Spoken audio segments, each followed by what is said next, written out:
এই দিনের কাজের হিসাবটা আল্লাহর সামনে আমি দিতে পারবো কিনা?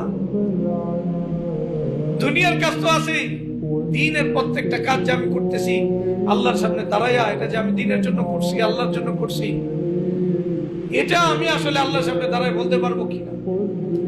আমি যে আলোচনা করতেছি, এই আলোচনা যেটা আমি আল্লাহর জন্য করতেছি, এটা যে আল্লাহর জন্য করতেছি, কিয়ামতের দিন আল্লাহর সামনে দাঁড়াইয়া আমি এটার হিসাব দিতে পারবো কিনা? বিষয়টা অনেক জটিল, যদিও হালকা মনে হয়, কিন্তু বিষয়টা কি অনেক জটিল। আমরা তো সবচেয়ে বেশি উদাসীন হলে এই ব্যাপার,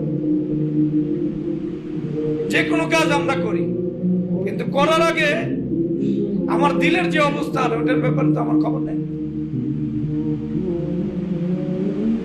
যদি আমার খবর থাকতো তাহলে দেখা যেত দিনের অনেক কাজই আমার ছেড়ে দিতে, দুনিয়ার কাজ তো হইতোই। দিনের যে কাজটা আমি দেখতাম, এটার ভিতরে আমার যশ খ্যাতি উদ্দেশ্য, অথবা অর্থ কামানো উদ্দেশ্য, অথবা কারো দিল জয়ী করা উদ্দেশ্য, দেখা যেত দিনের অনেক কাজ আমি বাদ দিতে।